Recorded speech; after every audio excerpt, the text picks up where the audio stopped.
Yo, what is going on, brothers? What is going on? It is your dude, Mr.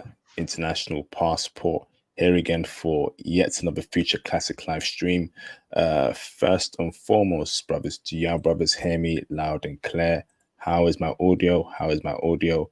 Mayday, mayday, mayday. Check 1 2, check 1 2. How's my audio? Okay. Who's here in the building? How's my audio? Delvin, Justin in the building. Thank you, bro. Much appreciated. Who else is here? How's the audio? Is it clean? Is it crisp? And is it concise? Let me know. Awesome. Fantastic. So let's get straight into it, brothers. So we're here for another Future Classic live stream. I'm your gracious host, Mr. International Passport. Once again, please like the video, show me some support, hit the super chats, hit the PayPal donations. Join the Patreon, okay, to hear insight into women, and there'll be a lot more content coming on Patreon very, very soon. So, and of course, book your IT consultations as well with me, and cop the merch too. So, I am here with a very special guest here called, I'm gonna put you on mute there, Steve. Go ahead, background noise. Called Mr. Steve, okay, who is here to break down his time and experience in Sao Paulo, Brazil. Steve, how you doing, brother? Doing good, man. Doing good. Beautiful Sunday evening. Feeling fresh.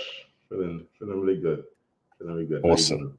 doing? Hey, I'm doing good, brother. It's Good. a cold Sunday over here in the UK, but we keep on pushing forward, bro. Hey, that's all you got to do. That's all you got to do. That's it. So thank you for your time today, Steve. So let's start with introductions, bro. So give us a brief brief breakdown as to who you are, where you're Yeah. from, and anything special about you, bro. Yeah, definitely. So yeah, born and raised in Brooklyn, New York. Haitian American. Been working, I'd say remotely for the past 2 years, 3 years now. Been in sales pretty much my entire life, but transitioned into account management for the last 2 years. So basically, account manager, and then I also day trade as well. So I'm looking to really ratchet that up to the next level. Um, and yeah, that's on the business side. That's what I do. But really, I'm really big into fitness. Fitness is very important to me, as well as fashion. I love fashion. All right, and that's really important to me as well. But in a nutshell, just like everybody else, right, just trying to find a way to get success and freedom and be abroad full time. Right, you know what I mean. So that's the biggest goal. The biggest thing looking forward to doing.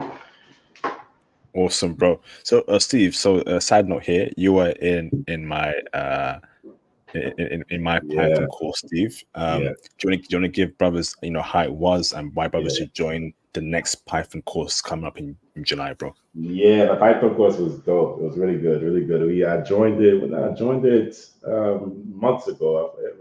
Actually, right before I got to Brazil. I got to Brazil March 8th, so I joined Python. Uh, I think the biggest thing that I like is just is really easy to understand. Right, it's just really broken down in a way where it's just like you have to have been like just really like a dummy to not understand it the way you teach. I'm not even gonna say it, but it's just really broken down really smoothly, easy, concise.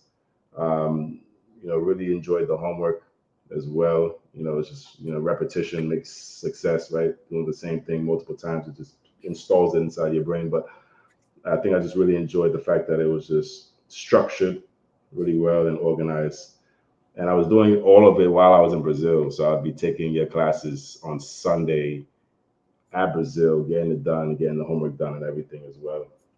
But my understanding of Python compared to what it was before, 90-day difference. I knew nothing about Python at all, nothing about any coding language or anything at all. To go right now, it's just like I could open up the platform and start putting in some codes, and it's kind of like muscle memory a little bit. It's just really pretty simple, straightforward. But highly recommend that class. Really enjoyed it. Really enjoyed how simple it was to understand. All right, and it's just not like you. I didn't feel like I was thrown into the the pits in the beginning. It was just like step by step by step. So that was really cool. Awesome. Thank you, brother. Thank you, bro. So let's go into the first question, brother. So you are in Sao Paulo, Brazil, brother, for how long for, brother? Yeah, I was in Sao Paulo for, let's say, 2 months. Yeah, I'm gonna say 2 months. It was about 2 months.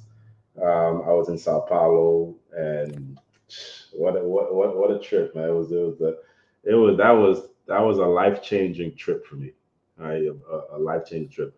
Um, yeah, 2 months. Booked everything out. Was working remotely out there as well. I got so much good things to say about Sao Paulo. Um, we definitely will break it down, brother, in this stream. So 2 months in Sao Paulo, you saw a lot, you experienced a lot. So I say my first question here for you, brother, is accommodation, brother. So where were you staying in Sao Paulo? Was it hotel? Was it Airbnb? Break it down for us, bro. Yeah, so I did Airbnb. Like when you're gonna spend 2 months somewhere, I think it's just the best route to go is with Airbnb. It's a little bit cheaper, and it allows you to feel like you're actually at home, right? You get to cook your own food. You have a routine. I couldn't do the hotel route and change hotels consistently. Yeah, I couldn't do that, especially since I was working. So I did an Airbnb in an area called Villa Mariana. All right, that's the first Airbnb. It was a luxury Airbnb. Um, Really good Airbnb. It was cool. Had a rooftop on the top as well as a pool. But I probably was like the second black dude in there. But everybody was very warm and welcoming. And I had my own little studio apartment in there with views of the city. The second month, I transitioned to Pineros, right? I love that area, right? And that Airbnb was way better than the first one. It was right next to a road called Rua Oscar Freire. It's like a very luxury strip, kind of like a Fifth Avenue in a way. But that Airbnb was about $1,400 for the month.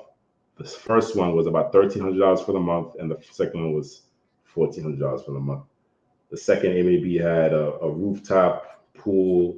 Every Sunday, people would be partying, as well as a gym on the 27th floor.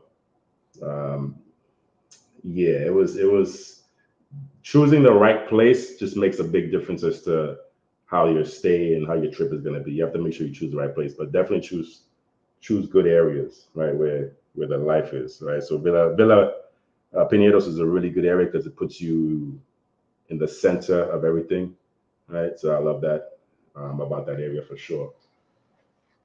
Awesome, brother. Can you spell those spots, brother, you in? Yeah, all day. Yeah, all day. Let me see. How do I'll put that in my? Okay, I see. Let me join the chat. Yeah, I'll put that right now. I'll put that in the chat real quick for you guys. I'll make sure you guys know what's going on. And why you do that, brother? So let me ask this right. So obviously there's been news about Airbnb safety, cameras in the apartments or whatever.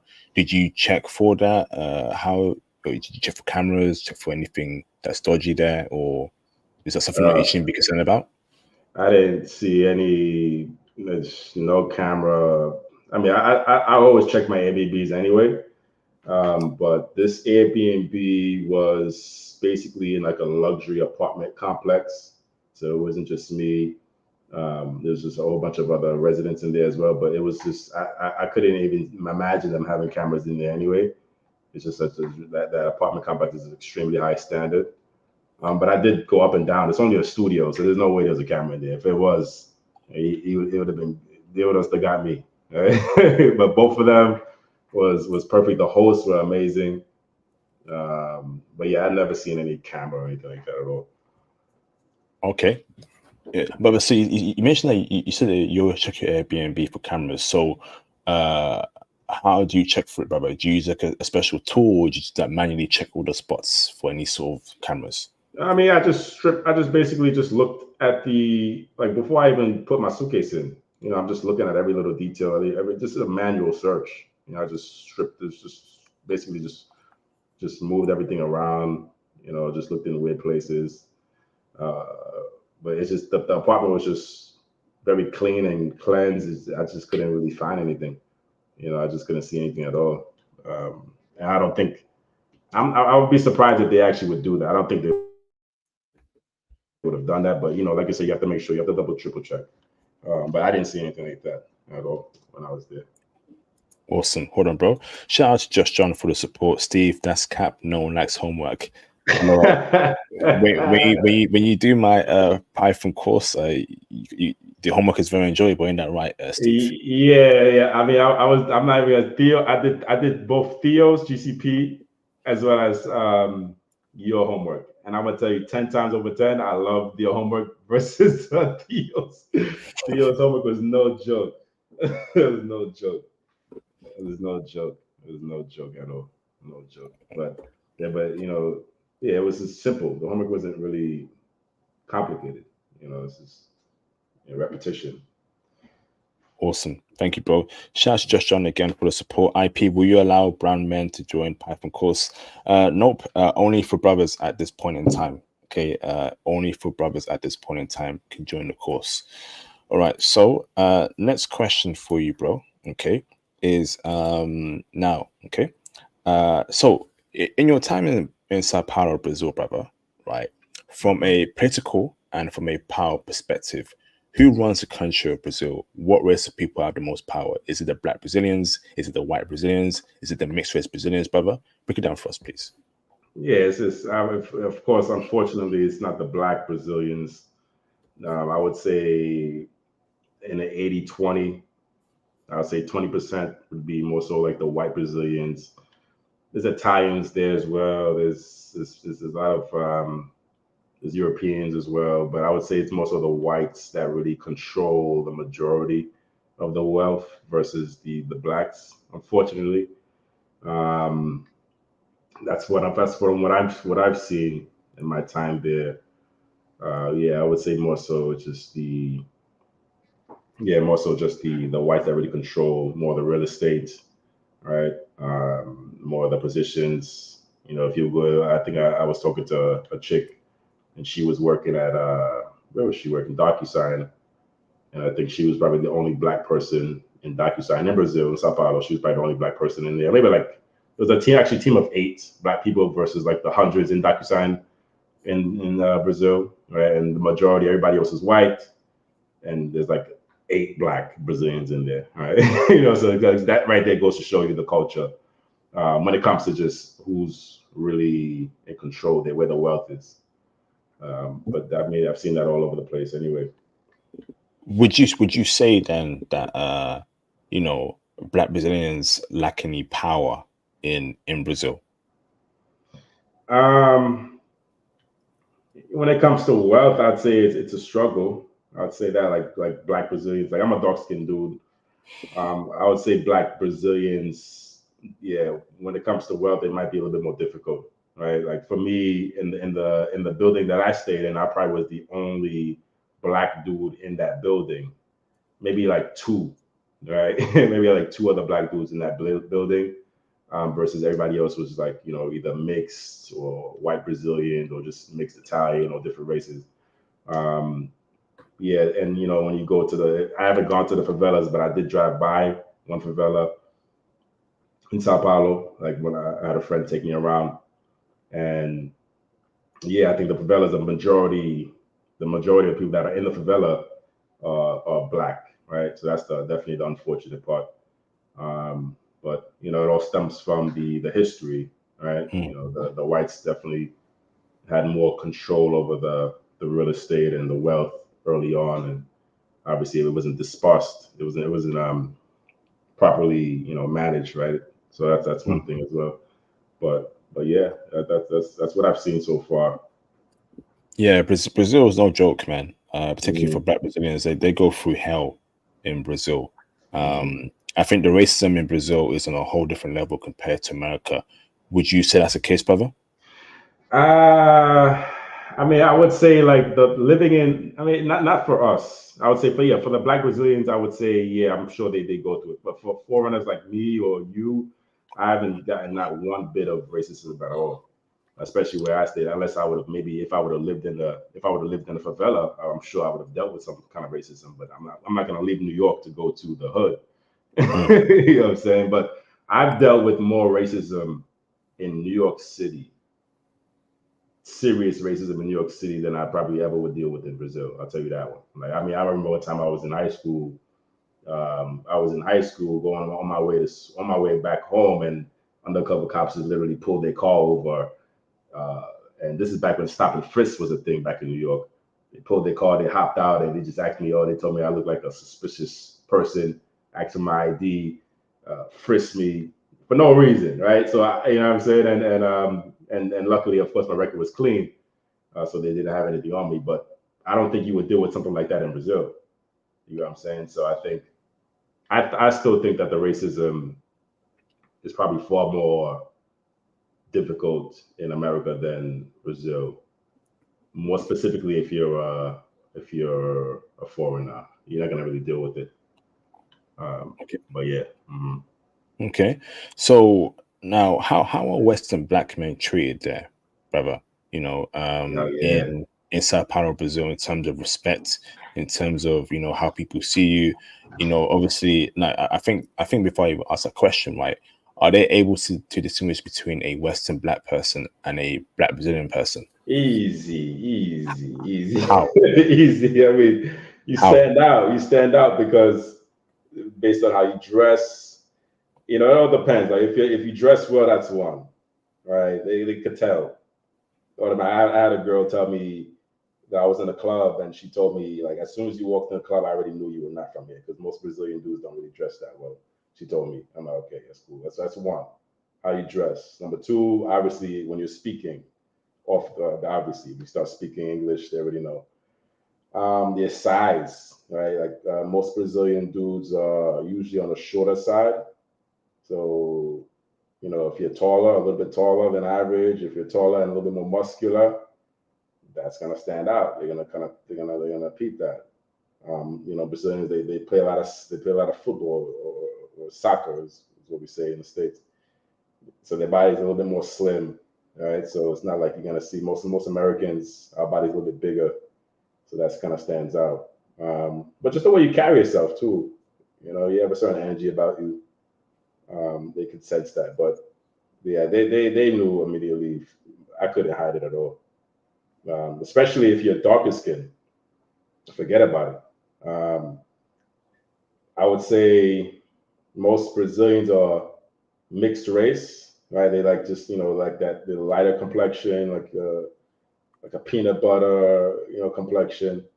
So dark skinned dudes stand out, and I would say like the women they really love the dark skin complexion, like insane. Like I've been told that by multiple ladies. Like they told me literally like, yeah, your skin complexion, Steve, we don't see it as much, and when we see it, it's really we really like it. And on top of that, if you dress well, oh, it's game over. Um, most of the probably the dark skin dudes are probably from like different countries like Angola, Africa, but it's not as much. It's mostly just like a lighter complexion out in Sao Paulo. So you'll stand out immediately. Awesome, awesome, brother, awesome. So, and brother, you're treated there as with respect, with honor, with dignity, as a black man in Sao Paulo, Brazil. 10,000. I felt like a celebrity out there. I felt like it was really like the culture. I feel like they really embraced me out there, and it's only amplified when you actually even try to speak the language as well. It helps when you like before I came to Brazil, I took 1 month of lessons in Portuguese. I try my best to really understand the basics, and it goes a long way. But every time I would get in an Uber, they just would just want to talk. They just want to kind of get to know who you are. Everybody was so friendly. It's just I couldn't even believe it. From the front desk at the Airbnb, always smiling and just walking around the streets. Everybody was just so friendly. When I'm at the bars, the spots, everybody wants to get to know you. I joined a Brazilian jiu-jitsu gym out there. like the second day, and they just took me in like family. They took me in like family, and I didn't even speak any bit of Portuguese like that. All right, I just knew the basics, but they came in and took me in like family. That's the one thing I really liked about them. But yeah, they really show love out there. They definitely treat you right. I think when you're a foreigner, forget about it. Right? They're gonna show you nothing but love. Wow. Wow. Incredible. Incredible, bro. Incredible. So next question for you, brother, right? So is in terms of investments. So in your time in Brazil, brother, did you notice any sort of business opportunities, any investment opportunities there, brother, in Sao Paulo, Brazil?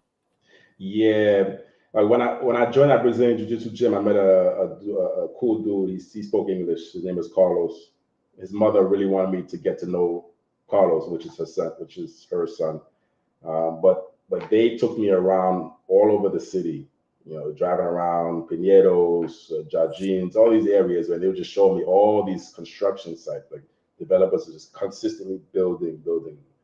I think the opportunity out in Sao Paulo would definitely be when it comes to investing in real estate, Airbnb condos. Like the Airbnb that I was staying at, they were charging me $1,400 US. But if I were to rent that, I asked a dude, I asked him, okay, how much does this apartment cost on my own? This is a beautiful apartment, floor to ceiling windows, like stunning. I asked him how much would this apartment cost if I were to just rent it, without Airbnb. He told me, oh, it's like usually $700-800 US or like $4,000-5,000 AIs. Okay, but then mind you, the Airbnb host was charging me $1,500, actually $1,400 for it. All right, so it's like a double the price.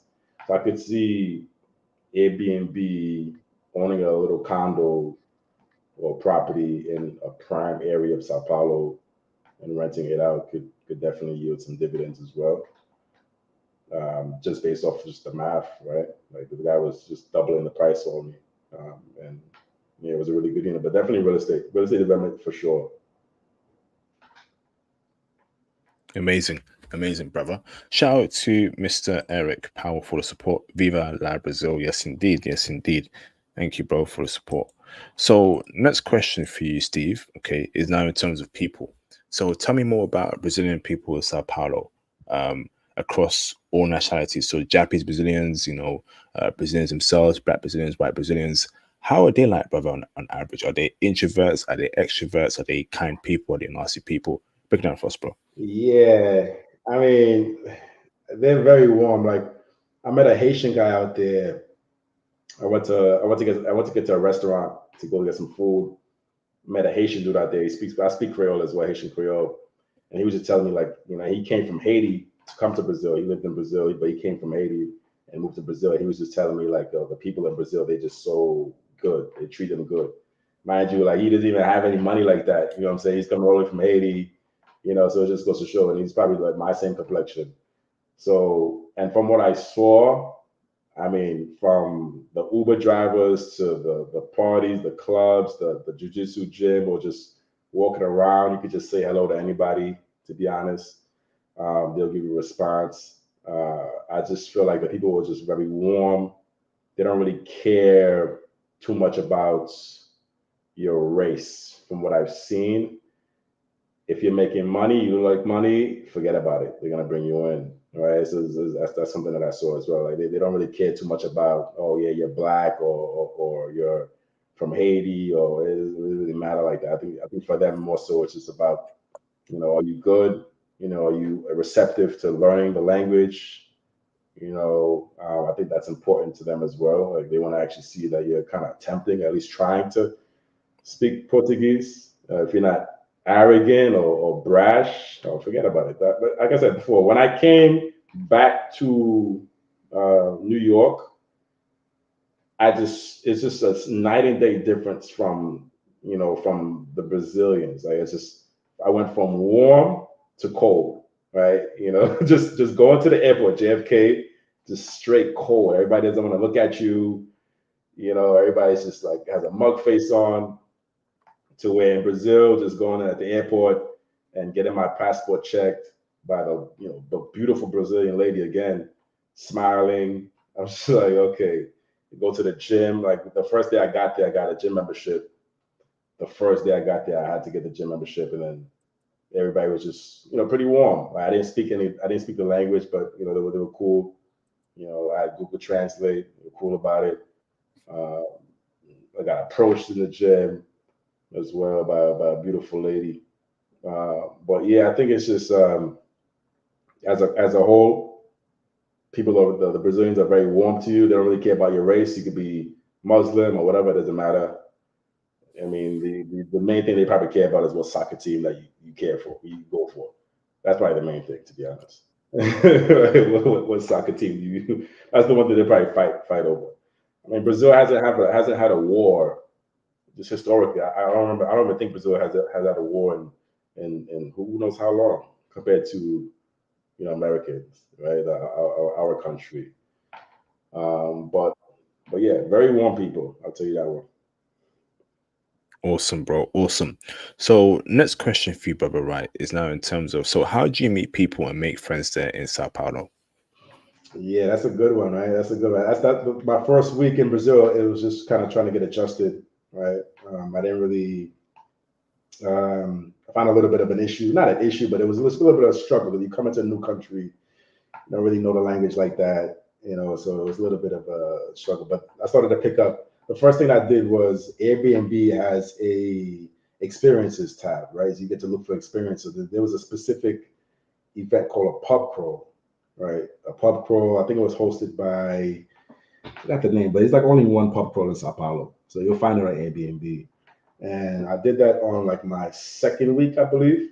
And basically, you'll pay for it. It was like $30, and you'll get a guide to kind of guide you through all of the best bars and clubs in Sao Paulo. And it's just like a whole bunch of Americans. Anybody could, mostly you're gonna find out about like foreigners inside the event. So there I met some dudes who spoke English as well as Portuguese. I met some really cool people out there, right? So from that event, it was really cool because we basically hopped from one bar to another one, and some of the best bars. So we went to a bar called XIU Bar. I'll put it in the chat. U Bar, beautiful, right? Samba is the music that they play out there. It's live music, and that spot was cool. But we basically took like a whole bar tour all around the city. They paid for drinks, and we met some really cool people, and they spoke English, which was the best part because out there in Brazil, English is not as. I mean, we still speak Brazil in Sao Paulo, but it's not as. It's predominantly Portuguese. It's like 99. It's like 95% Portuguese out there. So that's one thing you have to be wary of, right? But they'll work with you. They'll work with you. You got the app. They'll work with you. But it was good to be around a mix of people that spoke English. So that was one. The bar crawl, the Airbnb, the gym. Brazilian Jiu-Jitsu gym. I met some really cool people out there that spoke English as well. And to this day, I'm very close friends with Carlos because he was able to connect me with even more people, right? So you'll meet somebody at one spot and they'll be able to connect you with a whole host of people from their own network. All right, so it's just, but you have to put yourself in those situations. You can't just just be in one spot the whole time. You have to try different things. So the Brazilian Jiu-Jitsu was one. The gym, I wouldn't say I really connected with people out there because the gym, everybody's speaking Portuguese, a little bit more difficult. But I would say that the bar crawl was very important because it allowed me to meet some people who were able to show me other places as well. And there was another spot that I went to. It was called, what was the name of it? It was a spot called Villa Super Bar, right? Super Bar. And every Thursday, they would have a multilingual night. All right. This was very important for me in my trip there because that night, you'll just meet people from all over the world, right? I've seen Japanese.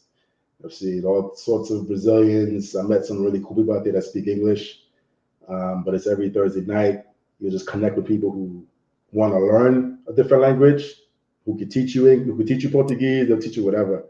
But that's what the whole event is about. So I would frequent that spot because I know number one, I'll be able to meet some people who could speak a little bit of English or some English, and that was like my go-to. Amazing, amazing, brother.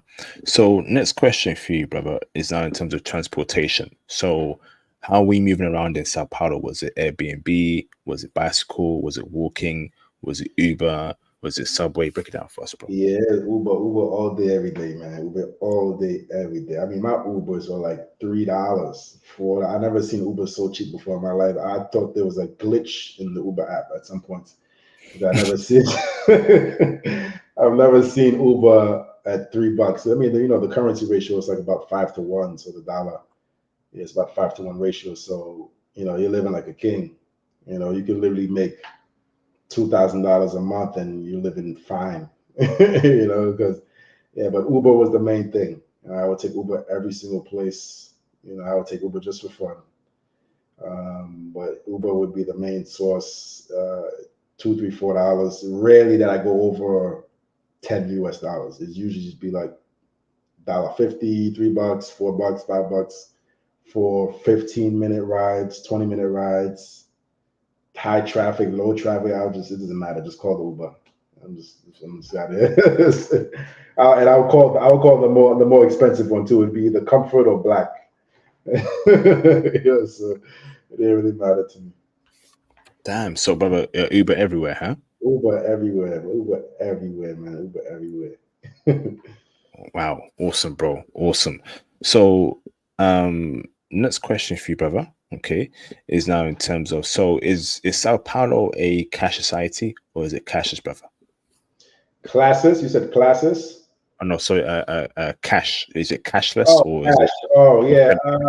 debit card? Yeah, cash. You can use cash pretty much everywhere. I think cards as well. I use cards. I mean, they're very tech savvy out there because you have the same thing where you can just put your card in the system and it'll just tap on their point of sale system. You can just tap your card. Apple Pay, pretty much majority of everywhere I saw Apple Pay was accepted.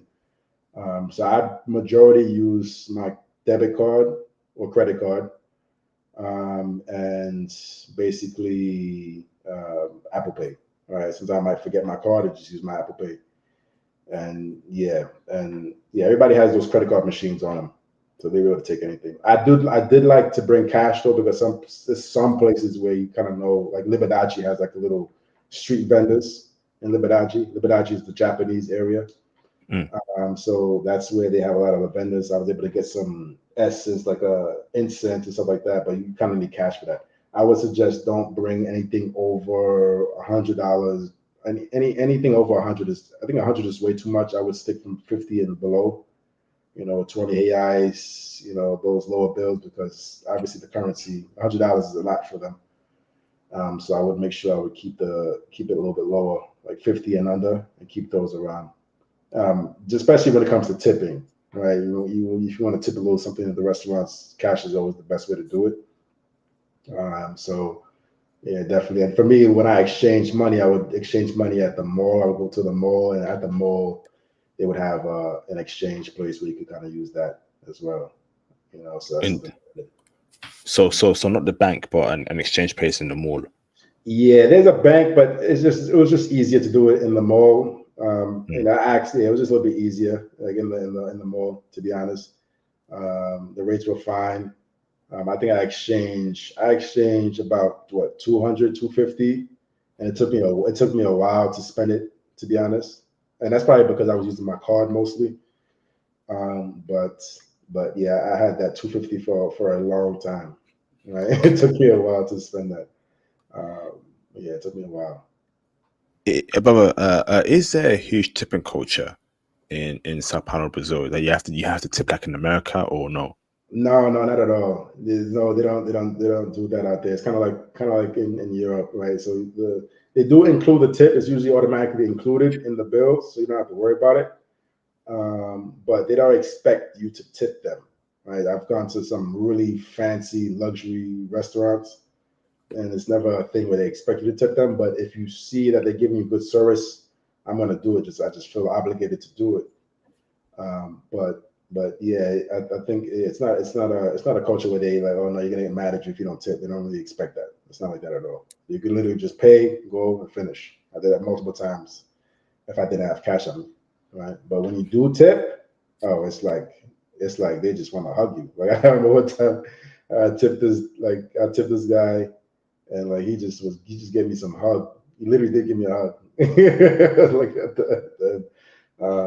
he's never gotten tipped like that before because obviously I tipped him like what 50 AIs, and that's a massive tip. Because sometimes your dinner might cost 10 or it might cost around like 30 or 40, 50 AIs. So I tipped them the same exact amount of tipped them the exact same amount as the food was. Right. So but yeah, no huge tipping culture to be honest. Awesome, brother. So, brother, what about the food? So, tell us more about Brazilian food. Is it tasty Brazilian food? And what was your favorite Brazilian cuisine? Yeah, I mean if you enter for me, I love it's not really Brazilian, but sushi was very big for me. I ate a lot of almost I think I was eating sushi almost every other day. They had some of the best sushi that I had, and I've eaten some nice sushi in New York, like really expensive spots. And this sushi was, if not the same level, or yeah, I would say at the same level, or could be better. But I would say I'm just gonna say it's the same level as some of the sushi spots that I've been to in New York City. But the food was really good. Brazil is known for like their feijoada. Feijoada is like a dish with pork and beans and rice. It's very heavy, but it's a really good dish. Really, that's what they're really known for, as well as a lot of meats like steak and rice and fries. Usually, sometimes I'll get a lot of steak and rice and stuff like that. Um, uh, Coginha, I think I'm pronouncing it wrong. Coginha, it's like a stuffed ball with meat inside of it, like a pastry, but there's meat inside of it. Really good, really tasty. Their bread with cheese, pau de queso. They're really, really, really good. But they're really known for their meats. They have a lot of meats, I noticed. Like a lot of red meats as well. They love their meats. Very tasty. But the sushi was just really good. Really good sushi. Like I was eating that sushi like every other day. It was just like heaven. Yeah. And then also when you go to Liberdade, you're gonna get the taste of all the Asian food. You'll get food from Taiwanese food. You'll get Japanese food out there in Liberdade. So it's just a when I was out there, I really felt like I was in New York City because you had so much different options. Right? If you don't want to eat Brazilian food, you can go to Liberdade, you get a whole bunch of Asian food. Well, authentic Asian food out there in Liberdade. Really good. Where were you getting your sushi from? The really good sushi. So where I was staying at in the second Airbnb in Pinheiros, there was just tons of sushi restaurants near me. So I would just go like every maybe after work. I would just go one on one by myself, and sometimes it's just get some sushi, all you can eat, like a beautiful sushi restaurant, like luxury, really good sushi spots. Um, and then sometimes during lunch, I might just go downstairs and there's like a nice supermarket where they had sushi already pre-made, and even their pre-made sushi was really good. Like it's not pre-made, but it's the sushi that's already sitting in the fridge. Like even that sushi was really cool. But the main sushi that I really liked is the one at the restaurants, the really good restaurants that I would eat most of my sushi from. Really good. Amazing, amazing, bro. Yeah, yeah. Fantastic. So, next question for you, brother, okay, is now in terms of cost of living. So, when you apply cost of living, brother, so when you compare cost of living of Jamaica, of Brazil and America, brother, is Brazil cheaper? Is America cheaper? Which is more expensive? And tell us why, brother. Oh my goodness, yeah. America is ridiculously expensive. Like I'm telling you, the average cost of your apartment in Brazil, Sao Paulo specifically, because that's where I got most of my information from. I'd say an apartment could cost you about 400, 500 US dollars in a good area. Luxury area, seven, 800. So you're talking about seven, $800 for to be in a luxury building with a doorman, pool, gym. I mean, I don't know what else you need, to be honest. Your Uber is going to be cheap. The food is extremely cheap. I remember I went to I was walking down that strip called Rua Oscar Freire. That strip is very beautiful. There's Louis Vuitton stores there, Gucci stores on that strip. And I went to a sushi restaurant out there. The sushi restaurant, I would say, is comparable to like a really top-notch restaurant in New York City. And I went there by myself on a Sunday, got everything, wine. They brought out sushi. I think one of the sushi dishes they lit it on fire. I forgot the name of it, but it was just like it came out already on fire. I forgot there was a name for it, but whatever. But it was just a very beautiful restaurant. And I think my bill came out to like $49. And this area, this restaurant was just filled with a lot of. I could just tell there's money in this restaurant because you can just see it. You just know when you're around people who have money. And my bill was just like literally $49. And this is like a very high-end restaurant, right? So normally your bill for eating out, if it's for two, I would say it might be like $50 for two people. By yourself, 20 US dollars or less. Eating out, I'm talking about eating out, with the waiter and everything in a decent, really nice restaurant. Ubers are cheap. The cost of condos, 100, 150K. I just think that, I mean, like my biggest goal right now is to hurry up and get back to Brazil, to be honest. That's my biggest goal, to get back. You're gonna be able to save so much money, right? I'm back in New York. I'm back out here in New York, and I'm just spending so much money already. I'm not spending so much money, but everything is just, it's just costly, right? I'm paying, $8 or $10 for a gallon of milk. Whereas out there, I buy milk and it's just like pennies for me. It's just like cheap. You know what I'm saying? So I think just being in Brazil, you're gonna save so much money because obviously the currency, right? I've had, Carlos, my friend out there, he was like, yo, man, I wish we could switch places, Steve. Like, just give me your place. I'll just work with your dollars and I'll live like a king in Brazil. And he's 100% right, right? Because your apartment is gonna be so cheap, right? So your Ubers are cheap. Everything is just so. You could get away with $2K a month, I believe. I seriously believe you can get away with making $2K a month. I wouldn't recommend it, but I feel like you can't even think about a life with $2K, $2,000 a month in America. Yeah, right. But in Brazil, you can survive. You can survive pretty well with $2K a month. I wouldn't recommend it. I recommend way higher, of course, but you can survive compared to New York City or America for sure. Wow, incredible. So, brother, safety. So, is Sao Paulo safe for brothers in the nighttime, daytime, in the night scene, nightlife? What's the safety like, brother? For brothers in Sao Paulo. Yeah, I mean, I think I had no issues at all with it. I never, not once, felt any bit of anything at all. I mean, I'm taller and I'm a bigger dude. So maybe, I don't know, somebody else, maybe it's a little bit different, but I never felt nothing at all.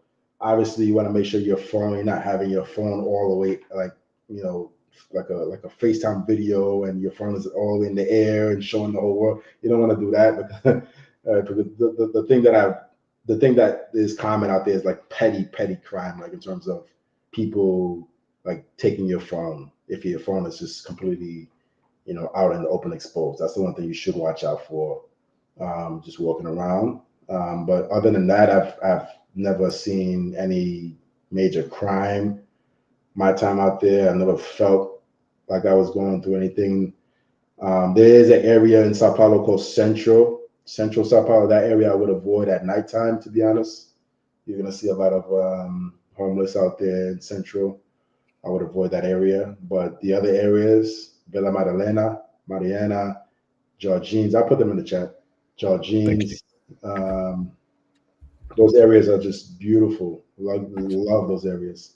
Pinheiros, beautiful. I did walk through Central. I didn't even mean to, but I remember one time I did go through Central at nighttime. I told myself I'm not gonna do that, but then I ended up meeting a dude, some dude, and he told me to let's go to this spot. And then next, it's in Central. So but we're all good though. It's like four of us and big dudes, but we're just walking around Central together. But even then, I'm like, like I've been through some really nasty hoods in Brooklyn, you know, and I think I felt a little bit more danger in Brooklyn than than it was in Central, to be honest. But still, I wouldn't recommend it at all. Central, is it just called Central? Is Yeah, that Central Sao Paulo? so Centro. It's just an area. It is Central Sao Paulo, but it's just an area within Sao Paulo. It's more so like the I would say like the older version of the city. But that specific area, you'll see just more homeless at night. You'll see more of that at night. You'll see more of that. I wouldn't recommend that. Like this dude I met, he moved from Florida to Sao Paulo permanently. He didn't even realize like he his apartment is like in Central, and he kind of regretted it. I'm like, why would you do that? You know, but he's still, and he's like a short dude, probably like 5'6", you know, and he's living there, but he's in and out. He'll take an Uber to his destination and he's out. All right, but yeah, that's the only thing I would recommend. That area, just Uber in, Uber out. But other than that, every other area that I've been to, nothing. Like beautiful, beautiful, beautiful, beautiful. Amazing. Amazing. Shout out to Mr. Joseph Ashby for the support. I appreciate you, bro. Support, support, support. Thank you, bro. Much appreciate it, brother. It's indeed, brothers. Please support the movement. So, next question for you, brother, right now is now in terms of racism. So, did you at any point experience any racism in Sao Paulo? Any N word you said towards you? Any Brazilian racial slur? The Yeah. NEGRO My bad. Can you hear word? me now? Sorry, can you Hello, hear me can you now? hear? Yeah, Yeah, yeah, can you my hear bad. me? Yeah, my Okay. mic got cut off. Go ahead, say that. Repeat the question again. Did you at any point experience any racism in Brazil? So the N word said towards you, any slurs in Portuguese said towards you, the NEGRO word, which apparently means black in Spanish and Portuguese, but I just want to know, was that said towards you, brother? Any sort of racism, any looks, any foreign in the store? Nah, nothing, nothing. I've walked by cops. I've walked on Avenue de Paulista. Um, I've walked in stores, really nice. Nothing. I've never felt not one bit of racism at all. Never had any words thrown at me unless they said something that I didn't understand. But I've never had anything at all. Nothing. I can't. And that's 100% facts. Not one bit of racism towards me at all. Oh, Um, wow. not one bit. Not one bit. But then I am. But and also, and I carry myself a certain way as well. You know what I'm saying? So I carry myself a certain way. I always dress well as well. But even then, if I when I talk to my Haitian friend out there who speaks fluent Portuguese, and he's working in he works at a restaurant as a waiter. He doesn't experience racism, right? And then he told me, Steve, like this place, I've never felt anything. The cops don't bother me. I'm perfectly fine out here. I don't feel anything at all. And he's been living in Brazil, Sao Paulo for several years, But then, yeah, I haven't felt anything at all. And what I've been told when like even my Airbnb host, he told me straight up like Brazilians just they're gonna take you in. Like what he said is completely accurate. They're gonna take you in when they see you. I didn't feel any racism at all. What about the word meaning black in Portuguese? NEGRO. Was that said towards you or any other No, no, never, never. I've heard that word. I've heard that word in DR. When I was in DR, I heard that word over there, but I never heard it. I never heard that word at all. No way, no way. Because I don't think colors like a big thing. Like even a girl told me that she was like, yeah, like I asked her like where you from? Like I asked the girl like where are you from? Like what's your background? Like what's your like where? She was just telling me straight up like that's such a American thing to ask because we don't even care about that. Like, we never even think about that about race and stuff like that. Like, we're all mixed. Like it doesn't matter. Like Japanese will mix with Brazilians and blacks will mix with Brazilians. Doesn't really matter. Um, but yeah, I never felt anything. I never got called that word at all. Awesome, bro. So, brother, in Sao Paulo, Brazil, What is a culture like, brother? Is it a conservative culture? Is it a liberal culture? Is it in between both? Break it down for us, bro. I'm definitely gonna say in between both. Like I've seen the liberal side as well as seen the traditional side. I've seen like I would say like the older generation, the older dudes, the older generation, they're definitely way more traditional. The younger crowd, I'd say they're more either they're liberal or they're just like in between, but they still kind of keep that traditional, Brazilian culture with them, like the samba and everything. But I would say Sao Paulo it's kind of in between, and it also depends on where you are in Sao Paulo. Like if you go to a certain club, you might find that this certain club that might be a little bit more liberal. And then you might go to another club where that club might be like way more conservative. So it just all depends on where you are. Um, yeah, like I've walked into a club. I forgot the name of this club. I walked into some club and it was just like, okay, what is this? Like shirts are off. Like these dudes had no shirts on. I'm like, yeah, this is a little bit weird. Yeah, it was very. I would say it was a very liberal club, very rainbow club. Leave it at that one. I had to get out of there. Good man. But yeah, it's a mix. It's a mix. Like you're gonna find a mix. Like that's one thing. You have to really know where you're going. But I would say it's a mixture. The younger generation probably a little bit more on the liberal side. Like even today, I think it's today. Today is June, so like it's the Rainbow Month, right? So even in Sao Paulo, they have the Rainbow Parade going on in Sao Paulo right now. Um, so that kind of shows you, all right? So that's one thing to be aware of. What what conservative traits did you see in Sao Paulo? Um, I guess just when it comes to the way the women would move around and treat you, they're very feminine towards you. But I remember one time I was getting food with a chicken. She was just feeding the plate to me at the restaurant. I was just shocked. The food came out and she was the food came out. The waiter brought out the food and she was putting the food on the plate for me before she even touched anything. Uh, cook for you, right? I would say in that aspect, the women tend to be a little bit more on that conservative side. But it also depends on what kind of girl you're going for. Each girl is different. Other conservative traits, I would say, people are just more traditional out there in general. From what I've seen, they really care about their culture, the language. It's not really, the old folks. They don't really. They kind of still frown upon the whole rainbow movement. What I've seen, and I spoke to some people, they really kind of frown upon it. Um, but yeah, I think that's probably the main thing, right? Just the kind of the way the women are. They're very feminine as well. They lean more toward that conservative side, from what I've seen. But of course, you'll find others who are completely opposite, right? Very liberal. But I don't really think the most liberal girl out there in Brazil is going to compare to a New York City liberal girl. I'll tell you that one.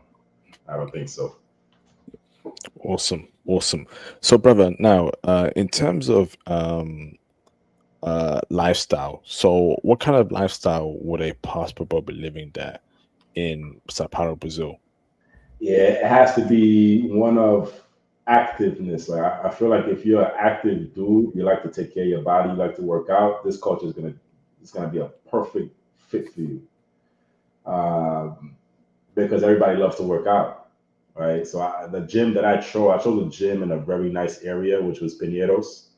Oh, actually, no, Villa Madalena. Villa Madalena is the area. It's like the party area of Sao Paulo. This is where you're gonna find Beco de Batman is the Batman alley.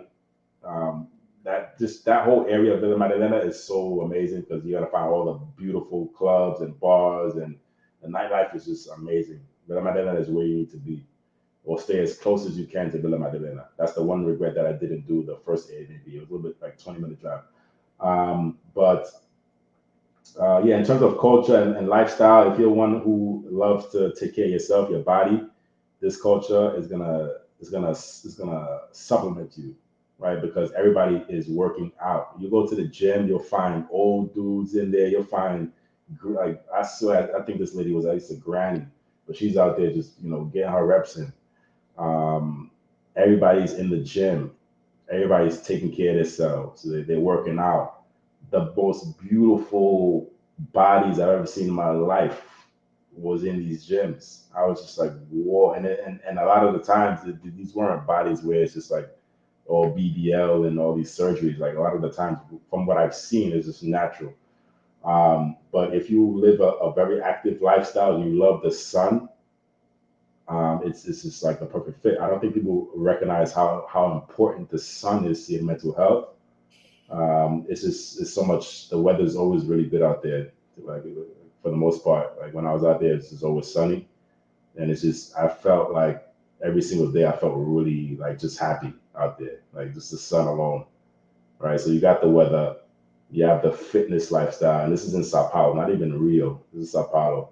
You have the fitness lifestyle as well as if you're into martial arts like jujitsu, it's game over. Like the jiu-jitsu that I joined, it was like $50 a month or 60, I think, like $50. Wait, you're not gonna find a $50 jiu-jitsu gym in nowhere in America. I don't think so at all. Like the gym that I was looking at joining out here in America is like $180 a month in New York, like $179 plus tax, so 180. All right, it's compared to like the Brazilian jiu-jitsu gym in in Sao Paulo.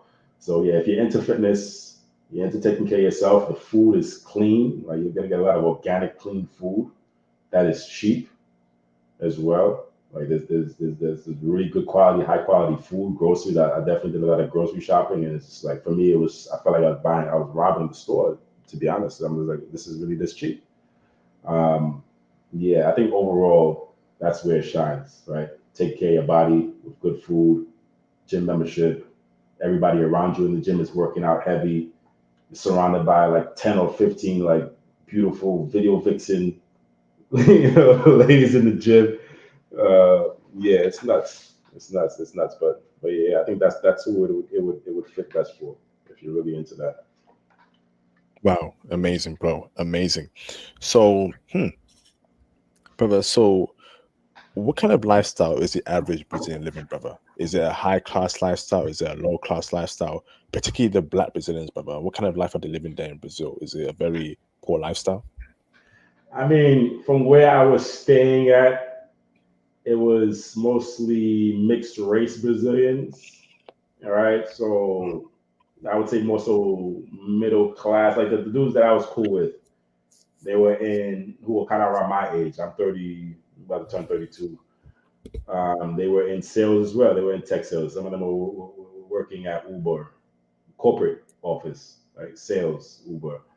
They were living that lifestyle. One girl that I spoke with, she was working at DocuSign, right? So right, decent jobs, making I would say maybe I don't know 2-3 thousand reais a month, or maybe more than that.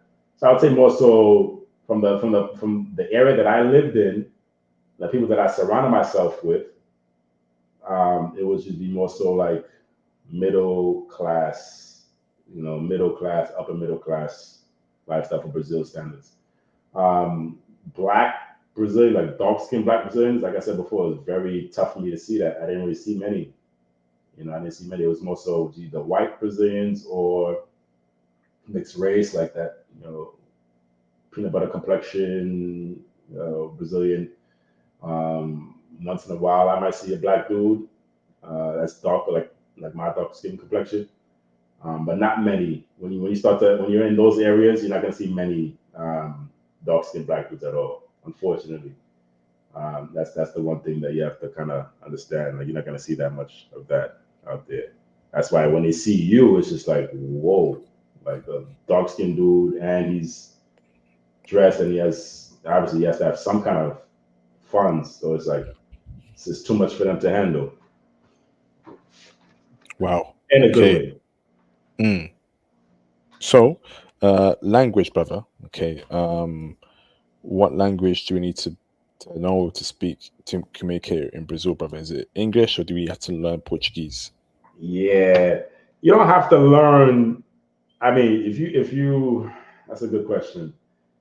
Portuguese is number one because I spoke to someone and she was telling me. I asked them like, is English taught in the school? And she was like, yeah, it's taught, but it's not really. She was like, yeah, it's probably like a scam because it's not really. They don't really take it serious, right? It's not like they're not taught it seriously, English seriously. Like they're taught it, but English is more so reserved for people who have money. Um, so you'll find, yeah, English speakers, they tend to have a little bit more money, but Portuguese is the main language. If you want to really connect with the people, you have to learn some Portuguese. I would say before even stepping foot in Brazil, at least learn the basics, such as how to say good morning, good afternoon, right? Bom dia, boa noite. Boa noite is good evening. Boa tarde, good afternoon. Like learn the basics. Learn how to say please, por favor. It's kind of the same as Spanish, I believe. Um, Excuse me, con licença. You need to learn the basics because those are the things you're gonna have to use. And most people you're gonna interact with, they're gonna speak Portuguese. The Uber drivers, more than likely, they're gonna speak Portuguese. Majority of everybody, they're gonna speak Portuguese. So that's one thing you want to make sure you at least know the basics, the very basics, right? At least know that, know how to say good morning, know how to say thank you. Um, learn how to say how are you, like como vai, through the bang. Learn the basics. That will take you a long way. And then Google Translator, the app, will finish the job for you. Because I was relying heavily on the app a lot. And people, they'll work with you. That's the beautiful thing. They'll work with you. They'll work with you. Like they'll work with you. Like they'll work with you. The Uber drivers, they just like, oh yeah, like they want to practice their own English as well. So you're giving them a chance to practice their English, and then they're practicing the Portuguese with you. That's the beautiful thing. They're not gonna judge you if you don't speak it, but at least attempt is what I would say. Awesome, brother. And how's the weather like in Sao Paulo, Brazil? The weather was. I mean, I'll come out with my flip flops. Like I'll be, I'll be done. I'll be like on calls on a meeting, and just step out at like 12 o'clock, go around the corner, and the weather's just like the sun is beaming on me. I'm just walking around a beautiful neighborhood. You might see a dime pieces walk by here and there. I'm just like, yeah, this is it. The weather was good. The weather was good. Right now, I believe the weather is a little bit colder, but cold is for them like 50 degrees Fahrenheit, because it's reversed. Like right now, it's their winter, and right now we're in summer, but right now for them they're in winter time. But I would say once the winter is over there, it's just straight 70, 80 degrees, but it doesn't feel humid. It's like a perfect, like like the 80 degrees or 70 degrees is perfect because I'm not really sweating for some reason. It's not humid. It's just like the perfect temperature, you know. So yeah, but for the majority of the time, it's a sunny almost basically every day. Some days it might be cloudy, but for the majority of the time, it's just sunny every single day, which is just amazing. And you'll find some rain some days where it's raining, but man, that weather was just that weather alone did it for me. I'm gonna tell you that the weather alone, like the weather alone, because I'm here in New York and it's just been cloudy so much, and it's already affected me already. It's already it's depressing. I feel you, bro. So next question, brother, is nightlife, brother. So how was the nightlife there in Sao Paulo, brother? Break it down for us. Yeah, nightlife is nuts, nuts, and nightlife is crazy. The bar crawl was very dope because they took me to a spot called Juba. Let me put it in the chat. XIU bar.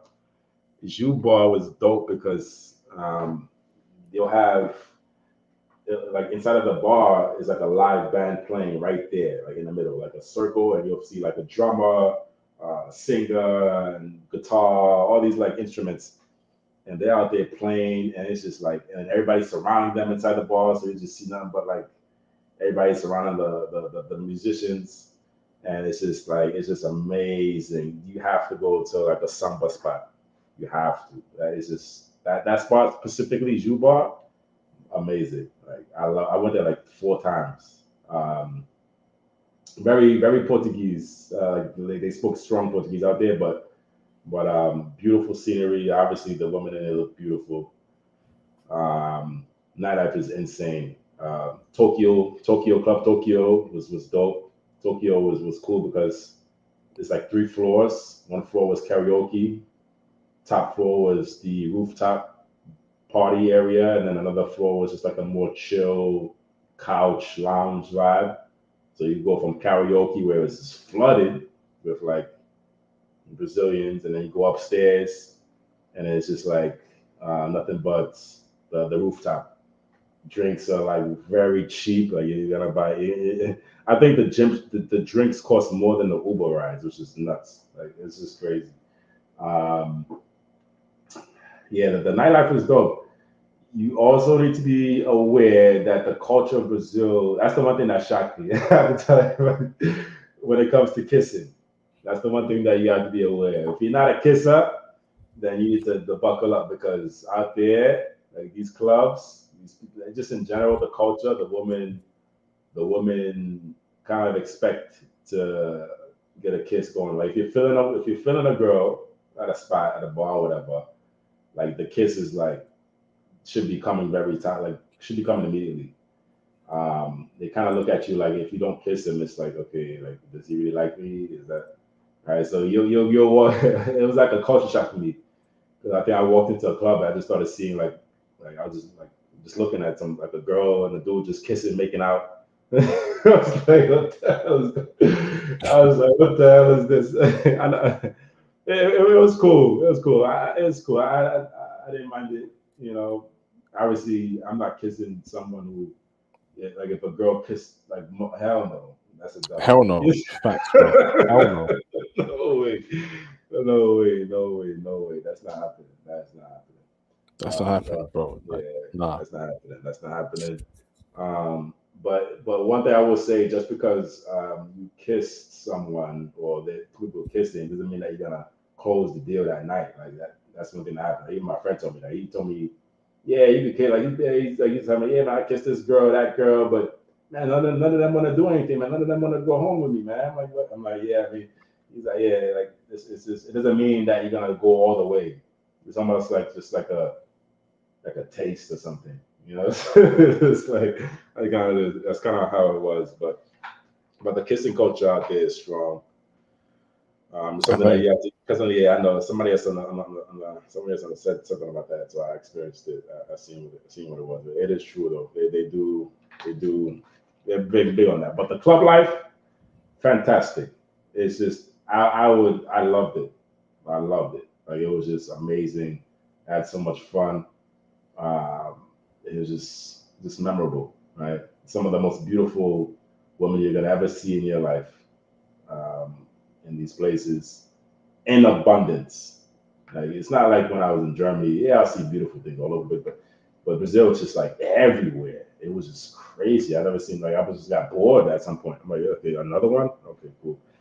Um, yeah, but that's what it was when it comes to the club life. I heard they give out kisses like handshakes, so it is true. I mean, you can't just go and see a girl and then boom, kiss her like that. I mean, maybe unless it's the parade that parade that they have every March, I believe. Yeah, I've heard stories about that. Like people have told me, yeah, it's just like a whole kissing thing. You know? But in the club, like yeah, obviously you can't just kiss her. Like you have to at least you have to talk to her. You have to be feeling you. You know what I mean? You have to be feeling you. She has to be feeling you. You have to have a connection. But after that, that's it. That's it. Did they play rap music in the nightlife? Um, I didn't really. I hear a lot of funk, samba, pagode is another one that they play a lot of. Not that much rap. The places that I've been to, not that much rap at all. To be honest, it was mostly like Brazilian music, like But I'm sure there were clubs that played rap. There was a specific Afro beats spot where they play a lot of Afro beats. I didn't go to, but I got the Instagrams. Um, Afro beats in Sao Paulo. They played a lot of that out there, but I didn't go unfortunately. But yeah, not I didn't hear that much rap to be honest. I didn't hear that much rap. It's mostly like when I was in Brazil and going to these clubs, I felt like I was in a whole different world because the music was really strictly music I've never even heard before. Like I never really listened to Brazilian funk like that before. I've never listened to samba before or pagode, but it was really good. Like I like a lot of I like a couple of the artists. Um, really good music. And the Brazilians weren't saying the N word during the No music. way, no way, no way, not a no way, no. That's the one thing I really like. There's no nah. I mean, I went to I went to one spot, and they were playing the Killers. Like they had a live performance of the Killers, right? Hmm. Not the real band, but like a copycat version of the Killers, and they were playing the Killers in Sao Paulo, right? Like a whole band performance. So very diverse. You'll play a lot of rock music. They have like different spots where they play rock music. They have spots where they play pagode, samba, and pop like funk, and then they have spots where they'll play the Afro beats, which I wish I went to. I love Afro beats too. Um, and then if you're into like classical music, there's places that play that as well. And I check that spot out. I do like classical music too. But it's just a very amazing mix, which is why I like Sao Paulo because it's a huge mix of everything. Felt like I was in New York in a way. This is everything you want is in the city. You know, everything you want is there. Damn, amazing. So, brother, next question for you, bro. Okay, is now in terms of Liberdade. So that's a Brazilian Mhm. Japanese place, brother. How was that vibe and scene like, brother? Yeah, Liberdade is really cool. Yeah, I did not know where I was. When I got to Liberdade, I took the Uber out there. It took me like 15 minutes. And you're just gonna, as soon as you get there, you're gonna see the signs that you're in like a spot where it's like a real Japanese town because you'll see like the red on the sidewalks. You're gonna see like a red poles, right, on the sidewalk. So you're walking through like a literal Japanese town, right? It's just a lot of anime, a lot of shops that have tons of anime, filled with Brazilians in there as well. The food, just walking through, like I would walk through there on a Saturday morning. That's the best time to go, in a way, because you're gonna see it's just so populated, right? It's just like you feel like you're walking through Times Square. Imagine Times Square's population density in that area of Liberdade. It's just so much people just walking. But for the most part, it's a lot of Brazilians in Liberdade. Like I might see like a Japanese here and there, but 90%, I would swear, it's just like Brazilians and some Japanese Brazilians. But it was hard for me to tell. But yeah, walking. I think if you were to go to Sao Paulo, you go to Liberdade, just walk. Just take the Uber and just start walking on a Saturday morning. It's just really amazing. This is an amazing experience. Um, the food is just amazing, authentic Japanese or Asian food. And then you'll find some from some dime pieces here and there. Like I think one time I was eating food at some spot in Liberdade, and I just seen a beautiful Japanese girl just walking by. I was like, I just kind of wanted to just leave my food right there and hop outside real quick. Beautiful Japanese girl just walked by, like really beautiful. Um, but it was very difficult for me to find them because it was just like I feel like they're more hidden. Like there's so many Brazilians, Brazilian women out there, but Japanese Brazilians and Japanese for some reason I just feel like they're a little bit more like in the cut. Like they weren't as it was easier, more so easier to find regular Brazilians than Japanese Brazilians. I'll tell you that one. Like the Brazilians outnumbered them. I'll tell you that. But if you wanted to find a Japanese Brazilian chick, then that would have to be a starting point for you to go there to Liberdade. I didn't spend as much time as I could have in Liberdade, but that would be a starting point to go to find that. I wish I would have found a spot where, okay, this is like a club or a bar where all the Japanese Brazilians hang out or Japanese hang out. I didn't really find that. I wasn't looking hard enough anyway. I'm sure it does exist. And if you do find it, let me know because I want to go find it out myself. So, brother, I'm gonna ask you a very important question, bro. Okay. And the question's, brother, right? During your time there in obviously Brazil, were the women checking for brothers? Oh, come on, man. That's a guarantee. 100%. They were, shoot. I mean, it was crazy out there, man. I'm gonna tell you that. Like they were checking heavy. Like the dude that was with, he told me straight up, like, yo, like if you a foreigner, you're black, forget about it. Like they gotta check heavy for you. One time I was in a club. Like every single time I go to like a club, and then a chick would approach me, and she's like, "Oh, like I want you to approach me." She's like, "Yeah, your friend, my friend wants to talk to you. He said you look beautiful." I'm like, "Where's she at?" And then I just see her and somebody, and then everything we just chilling and we just chatting. That happened to me like two times, or three. But they're checking heavy. Like I was just walk through the street, um, Villa Madalena. I walked to Villa Madalena, and just some chick. She was a reporter, gorgeous, gorgeous, like dime piece, were beautiful. And then she saw that I was a guy, and she told the dude. I told her, "Você está linda," which means you look beautiful. And then she said something back to me in Portuguese, and I didn't understand what she said. It was so fast. And I told my boy, like, "What did she say?" And she starts translating everything for me, between both of us, and then we exchange information. But they check it heavy, especially if you dress well.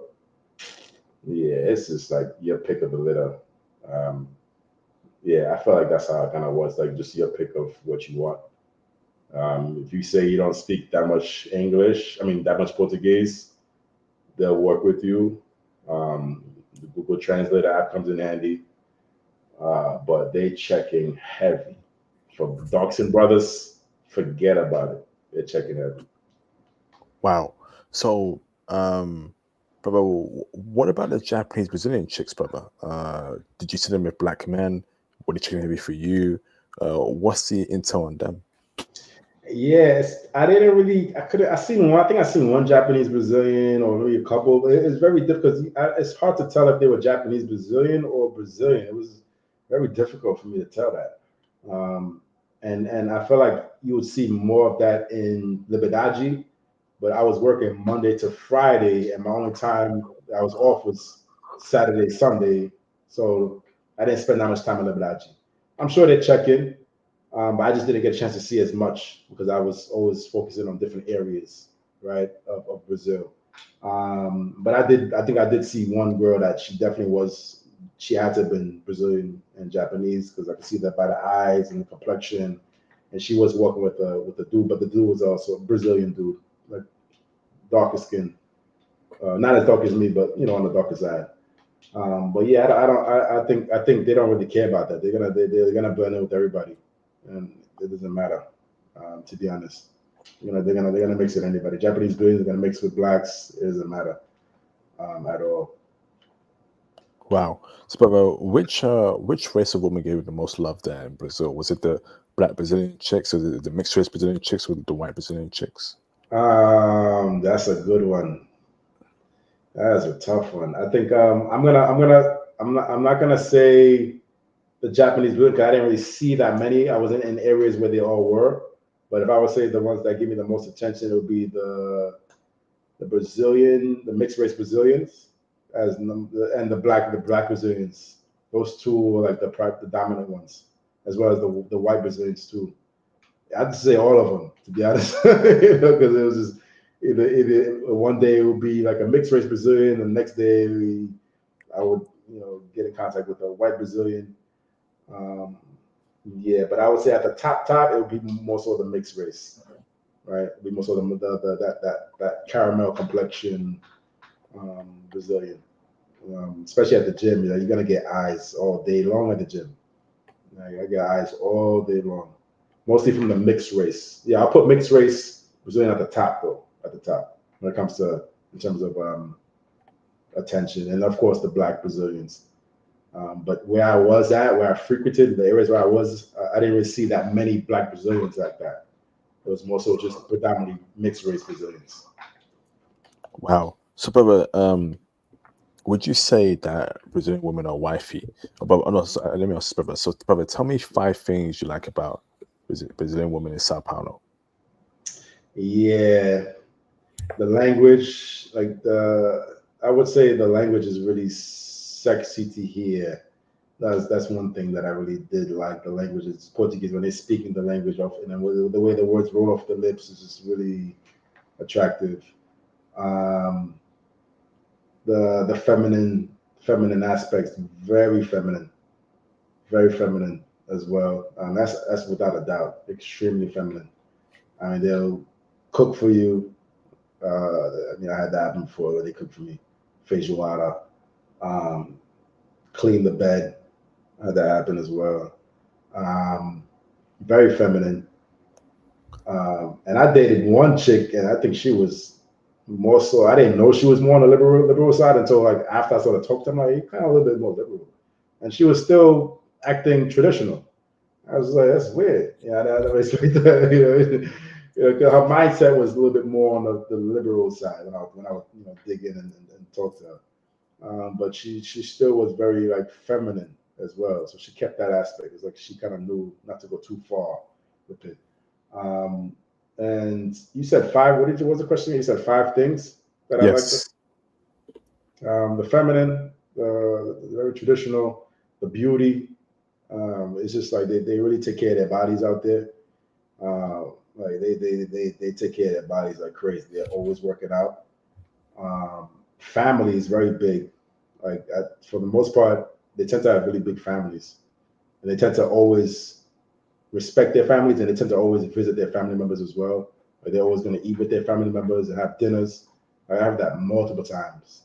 But they have big families and they take family very seriously, which I really something I really did enjoy, and like it was very refreshing to hear that how important family was to them, um, and um, and just very natural beauty was something I did like. I didn't see like too much fakeness going on, too much artificial, plastics. It was very natural beauty, natural hair, like the black Brazilians, natural hair, not no weave. I can't stand weave. I can't stand long nails. I didn't see much of that out there. Like the girls that I seen, it was just natural, pure beauty. So that's something that was big. I don't know if I got five, but those are the main ones I say as well. And respectful. That's something I did see that very respectful. Don't really talk over you. Um, very humble in a way. I did see a lot of that from the most time when I spoke to them. But what about five things you don't like about Brazilian chicks? Five things I don't like. I'm gonna make sure I really think about this one. What thing I don't like. Um, that's tough, man. You gotta ask me that one. Tough. Let me see. Five things I don't like. I'd say, yeah, yeah. If you can't, it's all good, bro. Yeah, well, let me just think. Five things I don't like. Yeah, I'm sorry, man. The only thing I can think of is but it's just personal. If she had a high body count, but that's just you have to kind of do your due diligence to see. But I can't put that on every single girl, But I'm not gonna say Brazilian girls have a high body count. No way, not at all. I honestly I can't think of anything at the moment. Yeah, I can't. Let's talk about that, brother. High body count. I think Brazil is a very sensual culture, but you were there in Sao Paulo. Would you say that the average Brazilian chick has a high body count, or a lot of women in Brazil have high body counts, brother? I don't know. I think when you're talking about like a city like Sao Paulo, and it all depends on the girl that you're talking to. Like you can kind of feel if she has a high body count. Like, if you have experience enough, you can kind of sense it. I'm not gonna say all of them do, but there's some girls that I've spoke to. I'm like, yeah, I think you kind of get around. But then there's another girl. I'm like, no, this girl, I could really, like this one chick where we went on like three dates and she would not, she would not go back home. She was like, no, I just want to eat. Yeah, not just want to eat. She just wanted to just kind of get to know me, like walk around. She did not want to come back over. So it all depends on the girl that you go after. And now this girl that I was talking to, she lived more so on the outskirts of the city, but she didn't live in the nitty gritty of Sao Paulo. She lived more so like on the like an hour or 45, like 40 minutes away. So I will say, I would probably assume that the further out you will go from Sao Paulo, the better, the higher probability of you meeting girls who have a lower body count versus the city. And I think that's everywhere. Like most cities, where you're gonna find most of the damage being done. But yeah, I think, like I said, like just because you're kissing a chick doesn't mean that she's gonna go home with you. That's one thing to be aware of, and it also depends on a case. I think it's more sort of a case by case. But for me, if I were to look for wifey, I would probably go more on the outskirts a little bit, to be honest. Awesome, bro. So, brother, do you think Brazilian women are wifey and submissive and feminine? 10,000%, without a doubt. 10,000% any day. They 100,000%. And they show me these traits on a date. I could only imagine how it's gonna be when they really like fall in love with you. Forget about it. But they're showing they're very submissive, very family oriented from what I've seen. Um, yeah, and they cook. They're really good cooks. They always offer to cook. Like from what I've seen, they always try to offer to make something for me. I just didn't have the time all the time to do it. But wifey all day long, easy money, easy money. Awesome, bro. Awesome. So those are all my questions there, Mr. Steve. That's much appreciated, brother. So let's get the phone lines open up, brother. If no one calls in, we'll end the stream. So brothers, feel free if you want to call in and ask any questions. If no one calls in, we're gonna end the stream. This has been an awesome live stream, man. So brother, what's your plan for Sao Paulo, Brazil? Oh yeah, man. I everything I'm doing right now is to get a piece of property out in Sao Paulo, because when I came back to New York, man, I was depressed for at least 2 weeks. I'm not even playing around. I was like, yo, sucks. I was like, I go back to the gym out here, and it's just like nothing but like just atrocities in the gym. Like I don't see any beautiful Brazilian woman. It's just like horrible. Just the fact that I got to spend more money to really live was just annoying. Because once you spend a certain amount of time like that, 2 months in Brazil, you really start to spend money out there. You really, in that culture, it changes you. Like that's one trip. This trip to Brazil really changed my whole mentality in terms of just lifestyle and dealing with a different culture. I never experienced that before in that level. So my thing is to get a piece of property out there, number one, and make a living out there a big thing. I want to be able to go there and spend a lot of time out there, like months, like 8 months at a time. And you could easily buy a property out there cash, right? 150K, you could buy a whole condo cash, and really dig into learning the language. I felt this warmth, and I don't even understand the language fully. So only imagine when you can speak fluent Portuguese, how much that's going to unlock for you. Like I only got a little glimpse of it because I can't speak the language fully. So when you're able to speak Portuguese fully at that level, high level, oh, it's going to be ridiculous. It's going to be crazy. Like the whole world is going to be yours. So that's why I can't wait. That's why I'm actually still studying. I'm still studying the language right now. And I'm just studying every day to get better. I know my return is going to come back at some point, and I want to be ready. Wow. JM, can you turn your camera on in the background so I know you're not a troll, please? Yep, you're confirmed, JM. Thank you, brother. Let me bring in JM in the background. Turn your camera off, turn it off. Good man. Let me bring in JM in the background. What's going on, JM? How you doing, bro?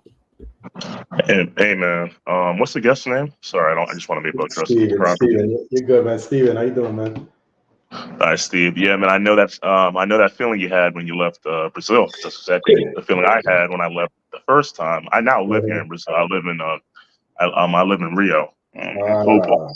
Yeah. So I came for 2 months for the New Year's, and I fell in love with this place. Everything you said, I can co-sign completely. Except one thing though, and it might just be my experience. I didn't really like Sao Paulo too much. But I think the reason why is because I have more free time right during the week than you, right? It seems like you're pretty busy Monday through Friday, and then you go out on the weekends, right? So with Sao Paulo, I'm still like a relatively young dude, so I still like to go out. And I noticed in Sao Paulo during the week, right, it's kind of dead. It's kind of dead in terms of like, yeah, you know what I mean? Like in Rio, I mean, you can do something every day. Like I literally have something planned every day I want to. Like it's I mean, in fact, the most lit days in Rio, in my opinion, is Monday. It's crazy. I never look forward to a Monday in the States. But in Sao Paulo, it's great. Like Thursday, Friday, Saturday. You're absolutely right. The women are fantastic. The nightlife is great. All that stuff. But once you're in the middle of the week, it's just there's really not much to do out there. I've noticed there's not much to do. So yeah, I was in Sao Paulo for 2 weeks. I like Rio a little bit better. One, Rio's a little bit warmer than Sao Paulo's because Sao Paulo's more south.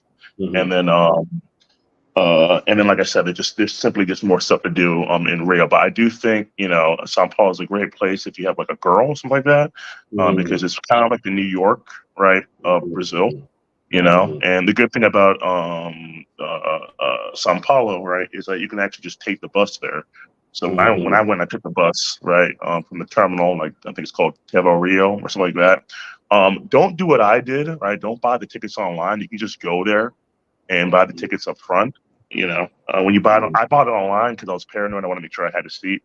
But in reality, there's always going to be available tickets, and they just price gouge you. I mean, when I bought it online, it was like $33, $34. I mean, that's still really cheap. I didn't care, right? But if you go to the actual terminal, it's like 18, 20 bucks. So if you want to go from Rio, right? Let's say you're coming to Rio. Obviously, I think that's the place that most people come to first, right? And you want to check out Sao Paulo. You don't need to fly out there. You can literally just take a $20 bus ride. And the buses are great. They're very nice. I've been there, I think 4 or 5 times actually. So they're very fantastic. It's a very good mode of transportation.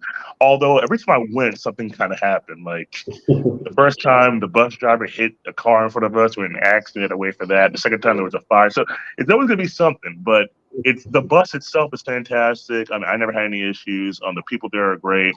They didn't steal any of my stuff or anything like that. You'll have like what's it called, a waiting period. We can go and buy stuff right halfway through the trip. So it is fantastic. I just want to co-sign everything you said. Everything you were saying, it was absolutely fantastic. And about the women, yeah, pretty much all of them will check for you, especially if you have your stuff together, right? The only thing I'll say right here in Rio, right, is that I mean, just in Sao Paulo in general, is that he's absolutely right that the women are in shape. And I really do feel like you need to be too, right? If you're sloppy and you're out of shape, I mean, this is a woman that's still going to check for you. I've seen it all the time, but it's just, I mean, because of how fit the people are here, like in America, it's a flex to be fit, right? Here, I feel like it's a requirement, So that's the one thing I would say, especially here in Rio, where you're near the beach, right? You should work on your fitness. But yeah, I just want to co-sign everything you said. That's exactly my experience, and that's the reason why I live here. Now, I do have one question for you because you said you wanted to buy property. Do you have your residency, your CPF, all that jazz, right? Do you have that? I didn't get the CPF yet. I didn't get the CPF yet. I was thinking about getting it. I just kind of wanted to figure out the best route to do that, to be honest. The best route. Dude, it's easy. It's easy. You can literally just go to a building in Rio, and it takes you less than a day. I mean, it's like 2 hours. Very easy to get. Yeah, you just go, you give your documents, pay, and it's very easy to get. So you should definitely do them the next time you come out here. The reason why I was asking about the whole property thing is that for me personally, right? I don't believe in buying property in any place I don't have hold residency or citizenship in, because I've seen horror stories. Like, for example, like the ABWs, they bought property in Ghana and they just resold to someone else, and they come back and their property's gone, and they just they'll gladly take your money, but they won't honor the promise. Same thing with like in Thailand, right? You can't actually own any property, right? You need to like be in conjunction with a Thai person, and I just don't like that. I want full control over my property, and so. I do own right property in the U.S., specifically in New York, and I'm looking to get a second one, but I just don't think I could personally invest right in property if I'm not a citizen, like if I don't have those legal protections. So I just want to know what you felt about that. I like that. I think for me, if I were to get a second passport, it would be a Brazilian second passport, and that's kind of what I was working with my friend Carlos. He was just kind of giving me guidance on that path to getting that citizenship, that second passport. You know, obviously it's going to be a long process, but yeah, I agree with you. I wouldn't want to get property if I don't have, you know, that status. Like I wouldn't want that to happen to me, to be honest. But I no matter what, I'm gonna find a way to get some property in Brazil because I want to be able to go back and forth. I don't want to be able. I don't want to just come back to a place where I just have to rent all the time. I want to be able to own something. But I think the long-term goal for me is to get a second passport in Brazil because I already know I love the country, I love the people. You know, so just want to work towards that process. I'm probably gonna have to start with the embassy out here in New York and see what that's gonna look like. I had a friend who was in Brazil and he was able to stay for over a year because he was able to get his a student visa. He lived in Florida, but he moved to Brazil, Sao Paulo, all only based off of a student visa. So basically, he's in school in Brazil, like online, taking online classes to learn Portuguese, and that's basically the requirement, is what he told me. He did it from basically he went to the embassy in Florida, and I guess he went that route. But he's in Brazil right now based off of that visa, that student visa. But yeah, and I agree with you 100%. Monday to Friday, well, Monday to Thursday, I'm busy working, but you know, I'm doing jujitsu, I'm in the gym, so I didn't really do anything. But Thursday night to Sunday night, forget about it. Go to, I don't know if you went to Batman Alley. They go to Batman. Of course, Yeah. man. I mean, come on. Saturday night, I'm back with the Batman. It's just amazing because you're gonna find people that are just playing the samba music and everything. But yeah, in regards to property, I agree with you that kind of would freak me out if I'm spending like 150K and I don't have full control of it. But for me, I know the long term game for me is to eventually get a passport, second passport in Brazil. So that's, you know, a lot of my energy is going to be focused on that. So I think that I think that negates that fear, right?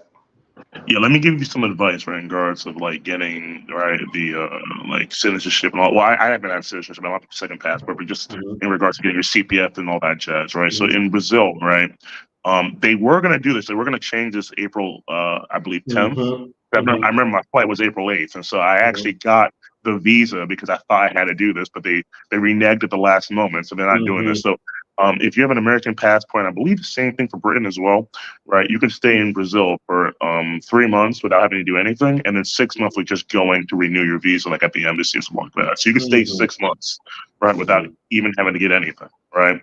But then once you get your CPF, and I said your friend talked about the student visa, it's actually even easier than that. They have, and they just released this a couple of years ago. I believe this is 4 years old, or no, 5, because they released this in 2019.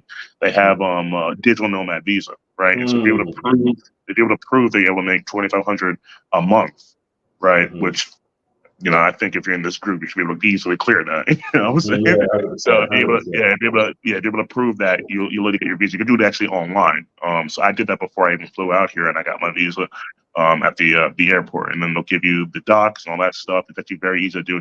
In my opinion, it's even better than the student visa because I think the student visa only gives you a year, while the digital nomad visa gives you 2, I believe. So yeah.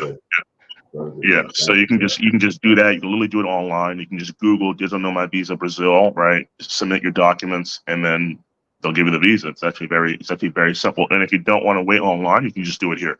You can go to Brazil and you can get it done there, right? While you're doing your CPF, they make it very easy for you, right? It's very easy. You can get your CPF within the day. You can get your visa, all that stuff. They want you to come here. They want you to spend money over here. So it's actually. Yeah, it's actually very, very simple. And then another thing I wanted to highlight, right, with Brazil, because now that I live here, this is now my base, right? I've left the U.S. to come here, thanks to some small part to you, IP. You know, I mean, just listening to your streams, all that stuff. I think I would still be in what I call hell if it wasn't for me listening to your streams and all that stuff. But my life has gotten exponentially better since I moved over here to Brazil. I mean, it's just when you are not lying about the woman, and there's something about. Right. Like, look, why do we put art up? Why do we put art, you know, in our rooms, or why do we have statues and all this stuff like that? It's because there's actually something about beauty, right, that makes life worth, like, you know, living, right? And what I just noticed, like, and you talked about it completely, right? When you go back to the U.S., right? everyone is fat and disgusting over there. You know what I mean? And it's like you don't realize it when you see it all your life, and you're just kind of used to the disgustingness of it. But when you go to a country where actually people care about their appearance, right? They don't have the fake. They care about holding their natural beauty, not trying to attain some fake beauty. You know what I mean? Like you can actually tell who's a woman and who's a man there, and all that stuff. It's something in your psyche. Like I just love the fact that I just go out every day and you just see nothing but baddies. I mean, within every minute, like you just go through, you see another baddie. It's just ridiculous. And so that's just something you don't see in the U.S. And then, you know, like I said, the reason why the women are so feminine, right, in my opinion, right, what I've noticed, right, through my travels is that because there's so many of them, right. And so the good thing about being a woman is that you don't need much. You don't need to do much in order to please a man, right? We ask for very little, right? We don't really need that much. But then the bad thing about it is because you don't need that much, right?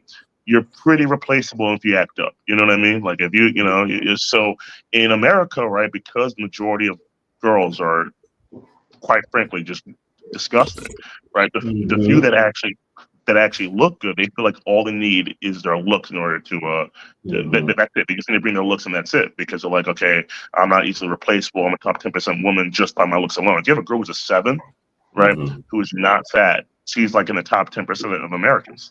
But a 7 who's not fat, that's the standard here in Brazil. So right, you know what I'm talking about, right?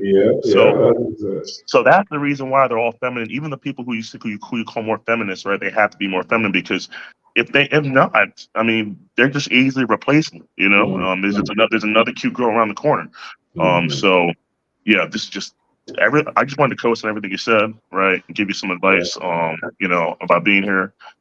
But yeah, I mean, that's pretty much it. I live here now, and my life has gotten so much better since I've been here, and everything that you've said, I experienced tenfold. I appreciate that. What happened with the Ghana chicks, Jam? So you said that they bought property and it was sort of without their consent in Ghana? Yeah, so you can Google this, right? So what happened was that the ABWs, they went to Ghana and they invested in property over there because, you know, they're doing essentially what we're doing, right? The passport sys stuff, right? But in Ghana, what they'll do is they'll sell you the property, right? And then, you know, they're not staying there, right? They're not living there. They're not, you know, they're not digital nomads. They can't work online or whatever. So they're like going there for vacation or something like that, and they have to come back to America to work. Which actually you'll find a lot of people here. Like I met a lot of people in the U.S. that do that. They'll spend 3 months working here and then come here for 3 or 4 months and chill, and they'll just keep doing that back and forth. Like, and I'm talking about like odd jobs. You really don't need that much in order to live here. I mean, my apartment is only $800 a month, and that's actually on the high end for a 1-bedroom out here. And I'm living, you know, I have a perfect location, you know, near Post 5, Copacabana. Right? I mean, it's absolutely fantastic location. I'm paying $800. I was gonna spend, right, in my Miami location. Remember, I used to live in Miami, right? This next month, $3,400. So we're talking about 4 times the price, and that's just the base rent. That's not for utilities. That's not Wi-Fi. That's not internet. All that's included here, right? All the utilities, Wi-Fi, water, internet, all that's included in the 800. So I mean, we're talking about literally, yeah, we're talking about saving $2,500 a month, right? And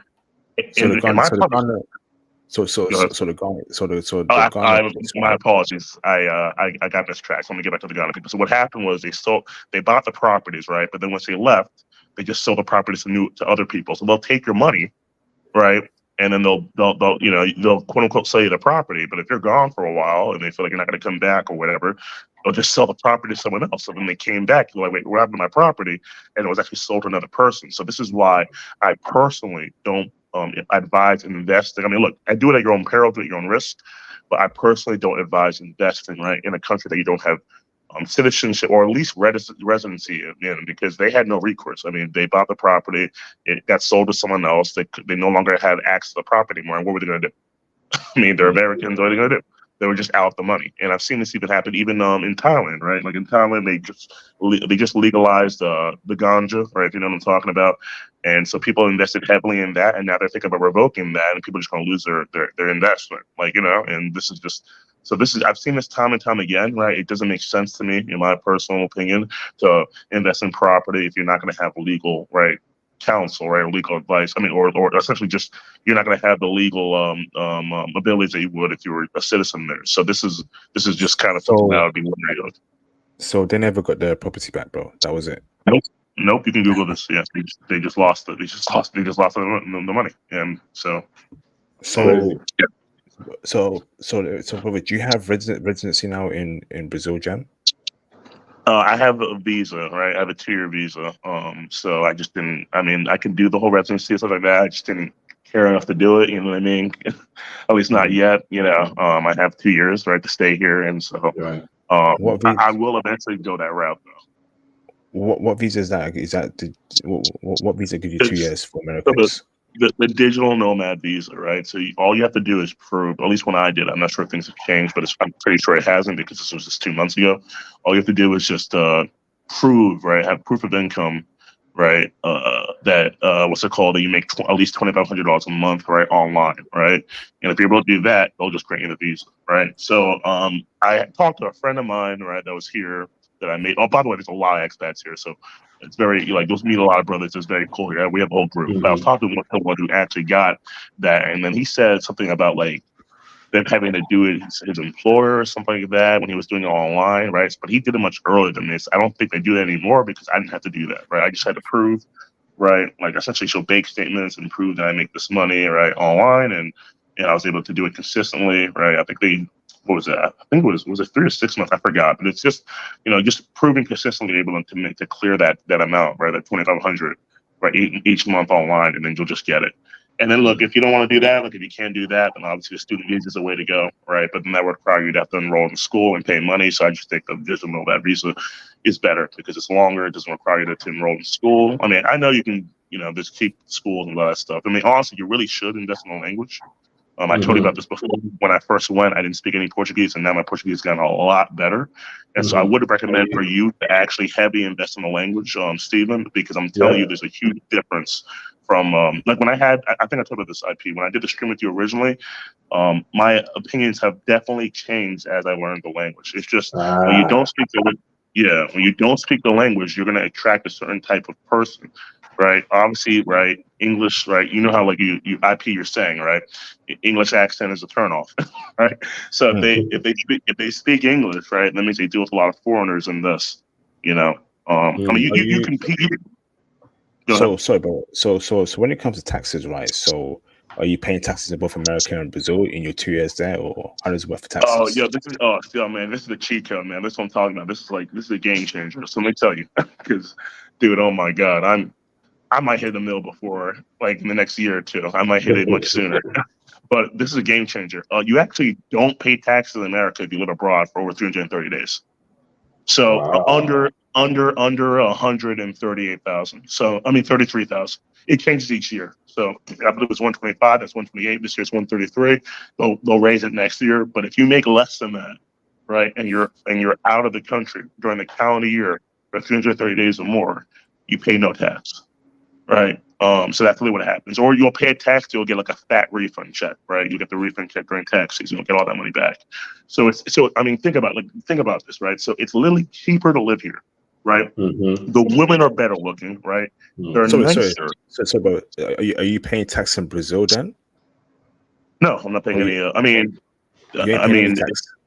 I mean, if I go out and buy like stuff, right? I mean, sure, I probably pay taxes on that, but like I'm not paying any taxes in order to live out here. Besides, I'm just paying whatever the price is. Yeah, pocket change, just small. So, but you ain't paying any tax in America or Brazil, any income Well, tax. I pay tax on like I don't want to say my income, but I pay tax right I make over the allotted amount. So whatever that difference is, I pay tax on that. However, that's much, and when I say much less, that's significantly less than the taxes you'll pay in America. If you pay in America, if you live in America, right, federal tax is about a third of your check. Actually more the more money you make. So like, I used to get a refund check back when I was broke working odd jobs. I haven't had a refund check ever since I've been in tech.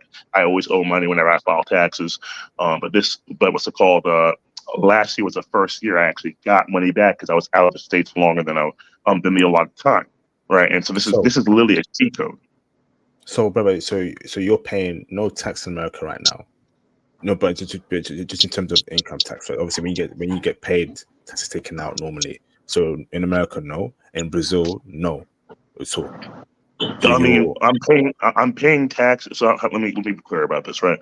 when I get paid, taxes get out of my paycheck. All right. However, when you file, you get a fat. So, like, let's say, for example, let's say you're making 130,000 right a year, right? You're gonna pay taxes, right? Your employer's gonna take that out, right? Depending on what you do or whatever. Like, I still have my quote unquote residency in Florida, right? For for reasons that I don't want to discuss here, but so you'll still get quote unquote tax, right, federally, right? However, when you file your income tax, right, and you state, right, and you prove, right, that you've been out of the country for at least 330 days, right, they give you all that money back. That's called a refund check, right? That's why, like, when it's like April, everyone like buys new rims, all that crap, because they get a refund check from the government.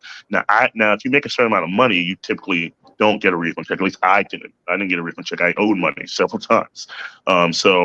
But this was the first year I got a refund check, and this is by far the fattest refund check I ever got. When I got refund checks before, I might get like 2,000 to 4,000.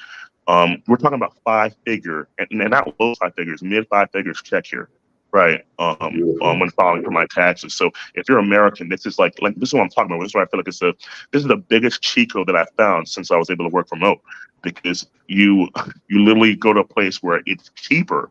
I mean, I never think about spending money here. I just do whatever I want. I mean, the taxes here are so cheap, right?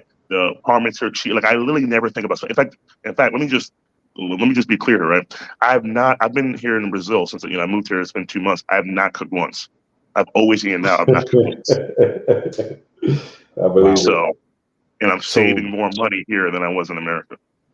So the Brazil government isn't asking you, hey, you ain't paying income taxes here in Brazil. Nope, because you're on a special visa and they don't ask for tax like that.